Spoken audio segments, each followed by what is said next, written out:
Hmm. Pre-national training starts months before the event happens.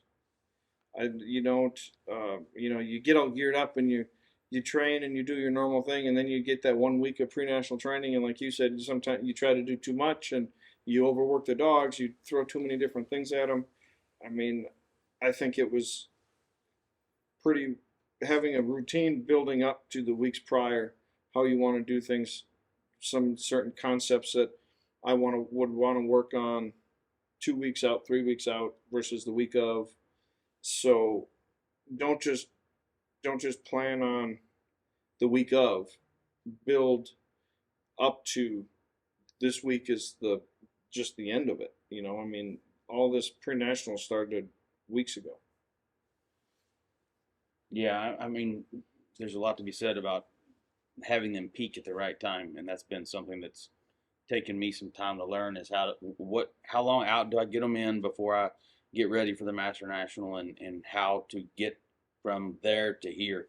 But I think the biggest thing I've learned over time is, and I think I've already said this earlier, was adapt and learn to adapt with the dog. So I remember years ago, I'd be like, okay, I got to run a channel blind. I got to run a shoreline blind. I need to run a blind over a point. And I would get stuck in all these concepts and making sure I checked off all the boxes. But again, it's about what happens if they do get out on the shore. Can I get them back in?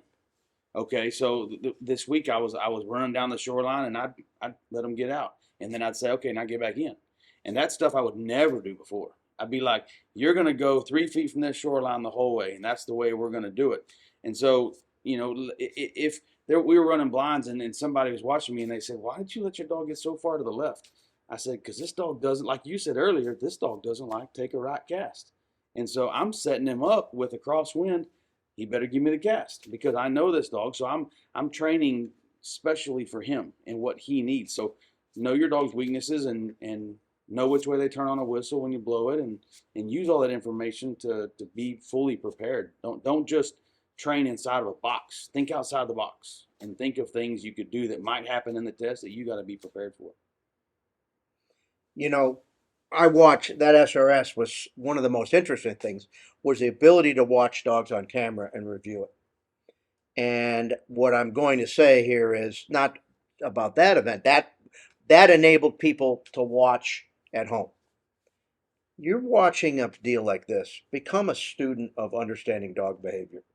Watch different dogs, not just your own. Watch how great professionals like yourself make decisions and what adjustments they make. So many people just get wrapped up in watching their own dog and being their own world. But there is a wealth of knowledge and opportunities to watch dogs do things and not just do things well, but get in trouble and what led up to it. Did you see the early warning signs? So often you just you're surprised or people are surprised, but there were three or four things that occurred prior to the collapse that if you would have seen earlier or been a better listener or student, you could have dealt with that. And then when you get an opportunity to see this many dogs and this many good handlers, take advantage of it. That's my advice. I think mine is going back to the journey concept and understanding that if you define success solely by winning or solely by passing, you could probably get discouraged really quick. Where if you understand that, one of the things I loved back in the days of limited entries at the Grand was that when I could only take 8 or I could only take 12, is that it was a self limiting function and it was a simple competition. Everybody had to earn their spot. And just because you were there last year doesn't mean that you're here this year. And you have to earn the spot to it. And most often, the dogs that were left out. Back to my comment about Mason and the first time he and I ever stepped the line together was at the Grand. It was because my number 12 dog got injured, and Mason was the young and up and coming. He was 13, so he made that spot because of a dog that wasn't able to compete. Um, it is a journey, and you cannot simply define the success that you have and understand, okay, I didn't pass this event or I didn't do as well as I wanted to, but that is also valuable knowledge and insight and life lessons for the dog towards the next one. Think about for example, Rody, you're here for I think the first time in this part of the world. Think about the experiences that your dogs had this week pre-training that they had never had before. Mm-hmm.